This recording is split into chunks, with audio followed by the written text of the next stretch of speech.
All right, here we are. My name is Paul Klassen. I'm the CEO of Pinnacle Group. I've got Dave Adamson. If you'd give us a little wave, Dave, over at Cambridge Elevators, Dave Dreher over at Kryptonic Construction, and Brennan, site super at Pinnacle. The wave. Got the smile. I'll wave. Anyway, I'm going to switch to a screen share in a second here with the PowerPoint, but I just want to give you all a little bit of a background. This is our second podcast in this series for Accessibility Week, which starts on May 30th and progresses through to June 5th. And we just wanted to bring a little bit of attention to some of the areas that are important to those living with a disability. In this particular case, it surrounds a project that serendipitously we are going to have an open house to coming here in June, on June 26th. Sorry, stuttering here. But to June 26th, we've got an open house for this project. All these gentlemen that I've got joining us here today have had a part in a very specific accessibility component in this home. So you'll all have a chance to see this home on June 26th. I'm hearing some pretty good things about the things opening up perhaps by then. So that's great news. But these three folks have all been involved. As the owner of the company, I was involved with this client for about 5 years leading up to this. Sadly, through an accident, was deemed a wheelchair user, and so needed to retrofit their walkout bungalow and make it their forever home. So Accessibility Week is kind of what we're all about here. I'm going to jump onto my screen share, bring my PowerPoint up, and just kind of share that with all of you and walk you through what we're all about here today and what we kind of wanted to bring to your attention and points of interest. So as I mentioned, June 26th, join us. I'll have a little bit of a sign up opportunity at the end of this session, but do join us for that. It's a great opportunity for you to see an actual accessibility project in real life color. So jumping right through, I've got Kryptonic, as I mentioned, joining us. Ourselves at Pinnacle, both Brennan and I at Pinnacle and at Cambridge Elevator. But here we go. So Accessibility Week, as I mentioned, is coming up June 30th. But Dave, I just want to start with you on the Cambridge side. This is a photo of one of your beautiful elevators, actually very similar to the one that we installed for this particular client. But give us a little background of Cambridge and maybe just your thoughts on Accessibility Week as it might relate to your product.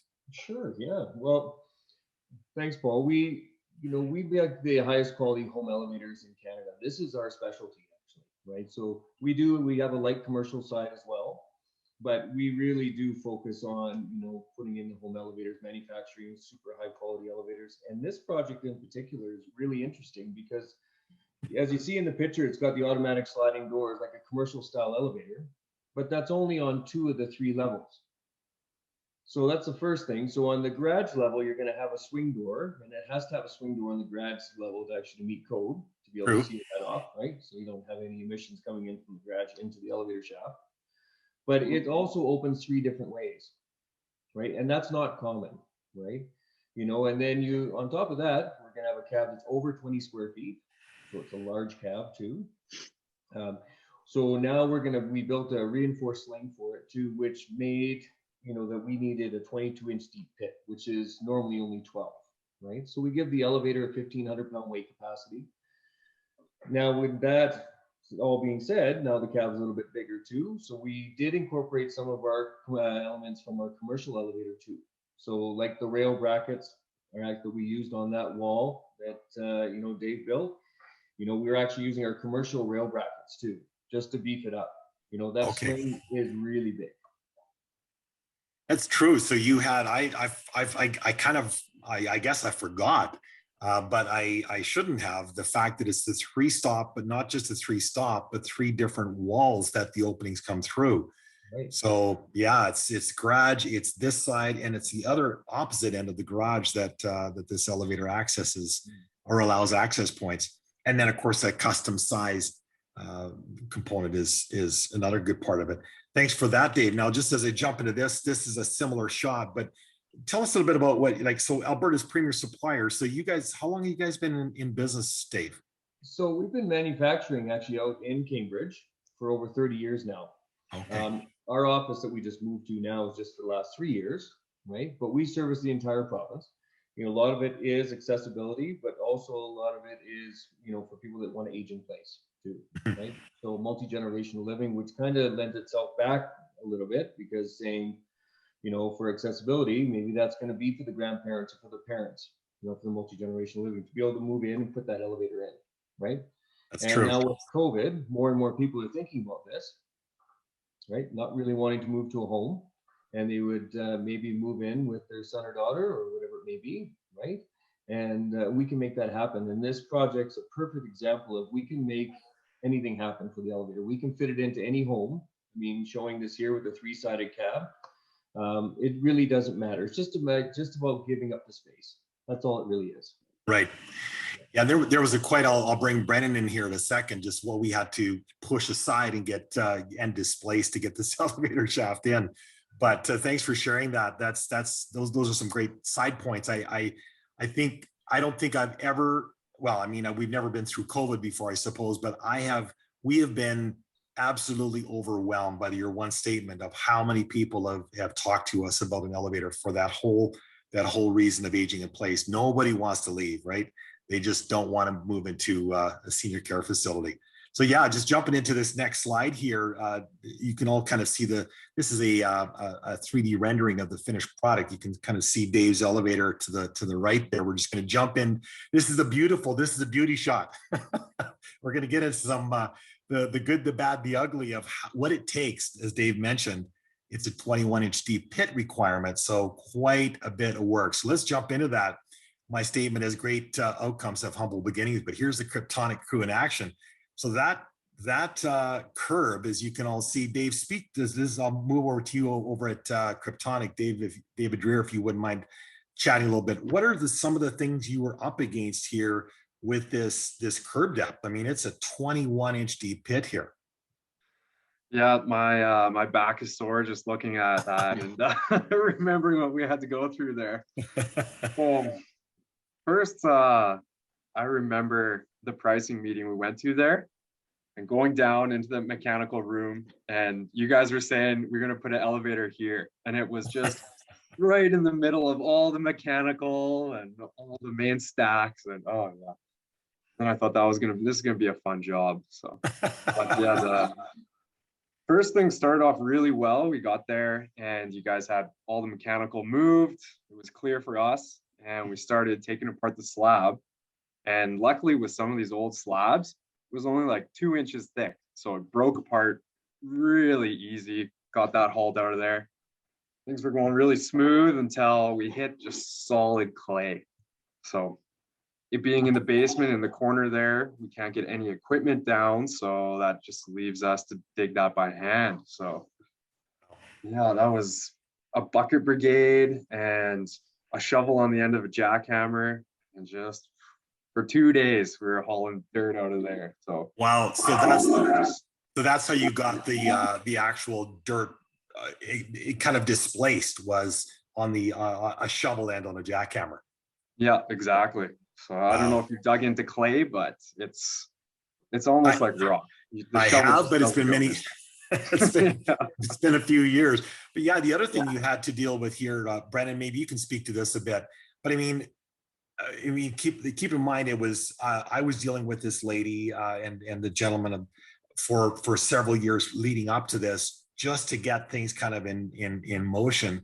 They were dealing with some things they had to sort through. But you know, when I told them that the mechanical room, this corner is the best corner to put it in. I mean, what did you deal with there, Brennan? I mean, like Dave, you just alluded to, there was a lot to displace. There was a lot to displace. So, I mean, one of the great things is, I mean, we're a renovator, so we can do a lot of many things. So there was a furnace, hot water tank, electrical panel that all had to be removed and relocated to different areas, as well as a floor drain. But also is the footing that was there. So the footing had to be cut back and then underpinned, which was also very much a lot of fun for Dave, and very tricky. Of course, we had to, you know, communicate with the engineer and communicate with each other, as well as it was actually not Dave, but Chris from Cambridge, who participated in a lot of detail great detail at that with this elevator. Right. And I mean, you can see, I mean, I think there was a main stack in there too, right? So floor drain, main stack, Yes. hot water tank, Yeah. electrical panel, and furnace. It doesn't get up. There's not a bigger cluster to relocate. I mean, it was all there. And then we also had to deal with some spacing issues for access to a new mechanical room behind the stairs. Correct. So there was some magic that worked on that stairwell as well in terms of framing. Yeah, indeed.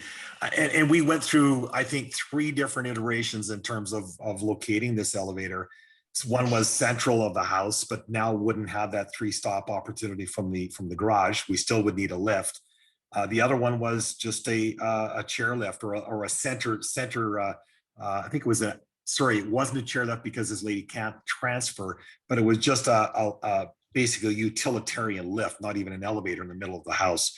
So a lot of talk went back and forth, just sheer budget to relocate all these services that were located where we ended up putting the elevator was a big part of that decision making. But once I don't think there's if you talk to the clients today, they are just so tickled that they made this choice. It really was the right thing to do. Is jumping into this. In fact, if I use my mouse, right beside the stairwell was one of the original locations for the elevator. But having the 3-stop, maybe Dave Adamson, I'll jump over to you. Having the 3-stop, just, I mean, some benefits of rolling right out of your accessible van or your handicap van right into the garage, into the elevator is pretty cool. Tell us a little bit about some of the benefits of that. Oh yeah, absolutely. I mean, it makes so much more sense. I've seen so many drawings over the years where the elevator's a little bit further away.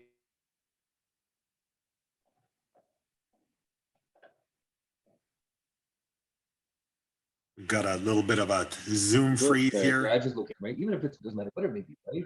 It's a stair's a stair if you're having a tough time, right? And in my opinion, it makes so much more sense to put that elevator hoistway right close, if you can, right close to the garage entry, and then you really have no other worries. There's no other stair chairs or extra lifts or anything else that you have to incorporate. It just keeps bringing the price all the way up, right? It just makes so much sense, and it's so nice for people to be able to come in right from that van, like you said, Paul, right in, straight into the house. No worries, right? It's nice. Plus groceries too for people coming into the garage. They're loading groceries and suitcases and whatever else it may be.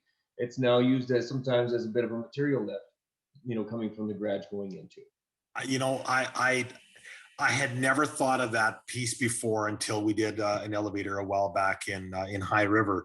And this client talked about how many other uses that elevators become for them. Basically, it's a dumbwaiter. It's a material lift, from salt bags to the water softener to furniture to a mattress to you name it.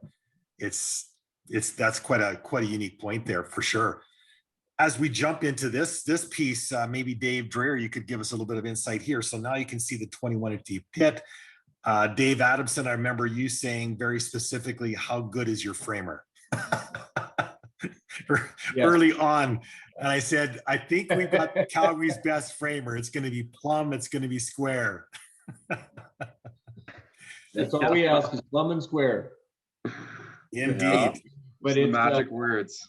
It's more challenging than most people would ever think, right? To actually get it like that, especially in a retrofit, to be able to do it. So, kudos to you guys, Dave, because it's, we don't always see a great, hoistway built like this, plumb and square, and of course the pit is just really an extension of the inside finished hoistway dimensions, into the ground, right? That extra depth, whether it be 12 or 22, whatever it may be for the project, right? So it's great to see. Yeah, absolutely. Dave Dreher, what kind of challenges did you run into? We're going to show a little clip of a trail cam, the camera that we had, our GoPro. What were some of the challenges you faced with getting this rail? Because these structural rails is an enormous amount of weight and torque hanging on that, right? Mm-hmm. Yeah, that we actually built on the floor in the living room. We built those walls in 2 different sections just so we could get them perfectly plumb, level, and square. Then we actually slid them down right where you see in this picture, your point of view. Okay. Slid them down in there and then put them into place. and then adjusted them that way.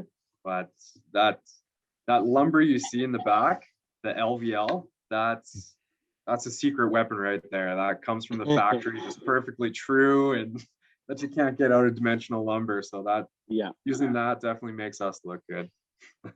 That's But, true because, yeah, that's true because I noticed you used LVLs in the stud portion below in the basement as well, right? Not just the flat. Mm-hmm. Yeah. To get the strength in there. Yeah.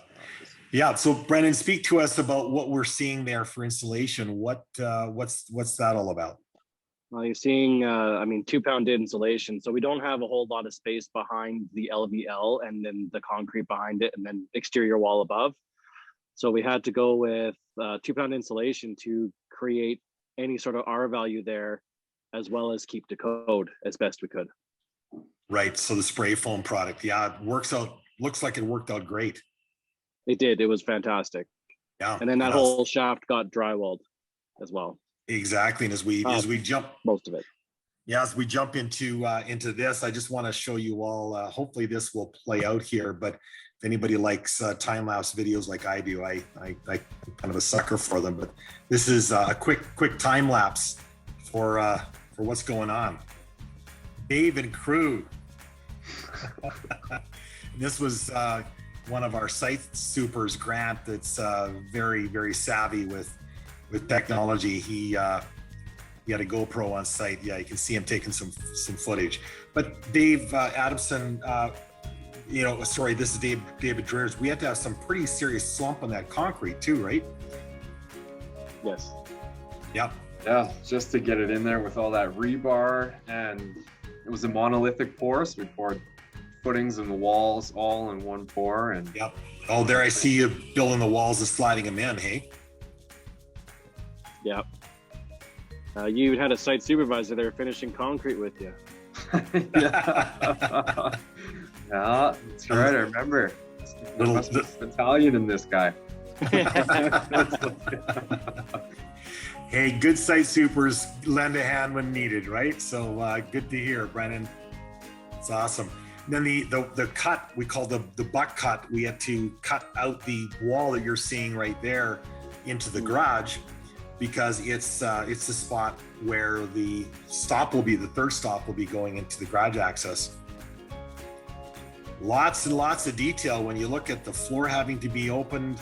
All of that structure has to be supported horizontally as well. Certainly a bonus to have great framers and crews. So thank you, Dave. And there we go. The time lapse from start to finish. That's pretty cool, I got to say. Anyway, we're going to jump right in. We're just about wrapped up here. I was just going to mention too that the automation company that worked with Dave Adamson on the Cambridge elevator side for the power door. Dave, you mentioned the fact that we need a sealed door into the garage to mitigate any fumes and carbon dioxide coming into the home. So there's some automation components that were installed here. In fact, all the doors are automated doors and several other kind of cool components. But digilife.ca, encourage you that are watching, go ahead and check them out. There's some great product there. I wanted to show the one part of their website that shows these 5 items: manage your home, work from home, play at home, learn from home, and health at home. Just an enormous amount of technologies coming to the surface. I think TELUS right now has launched, about 2 years ago, launched an initiative called Babylon, which is health at home, where you'll be able to actually have a consult with your doctor from your TV. And they're going really, they're really deep. They've got a deep dive going into that technology, and Digital Life really is kind of at the forefront here in Calgary. But as we kind of wrap up with a sneak peek of some of the 3D renderings, given this is Accessibility Week, as I mentioned, here's a couple of 3Ds. So in the corner here is the elevator we've been talking about. So the 3-stop coming in from the garage, main floor, and then down to the lower level of this walkout bungalow. You can see the very generous corridors. We pushed Dave Dreher, we pushed the closet into the garage, right? Mm-hmm. Yep. Created a much more generous corridor. And Dave Adamson, if you recall, This lady had a very particular need for an oversized elevator. Her chair size is not a typical chair size, so she needs more circumference of pivot. So yeah, that was another benefit. So 36-inch doorways, corridors are all wide and generous. This home is going to be awesome to see on the 26th. If you can't attend physically, you can attend virtually as well. But you'll see coming as we come through here, automated door, barrier-free or threshold-free door. Same on the lower level walkout. 36-inch corridors, 48-inch barn door, floating barn door. It's kind of a cool feature you'll see if you attend physically. The roll-in shower, I'll show you here in a second. Laundry is all tightly kind of integrated into the closet. So it's just a very nice forever home. And I think Dave Adamson, you mentioned this whole aging in place element. We've been involved in that space for a lot of years, but when you look at this bungalow, our whole point is to have accessibility invisible. So we call it invisible accessibility. In other words, it doesn't look institutional. It doesn't look medicinal. And I think if you look at this home, I mean, what looks medicinal about this home? Looks fantastic. It looks like a great forever home, right? It could be a luxury elevator. It could be an accessibility elevator. It could be both. It could be a multi-generational home. It could be hauling salt bags up and down to the furnace room. It could be all of that. So yeah, kind of cool. As you look at this section now, I'm just going to give Brennan a little bit of airtime here. So this counter that you see here has multiple functions. It's literally floating in midair. And I know Brennan looked at me cross-eyed when I said, I don't want any brackets. This lady has a very specific need, and it can be no posts or brackets.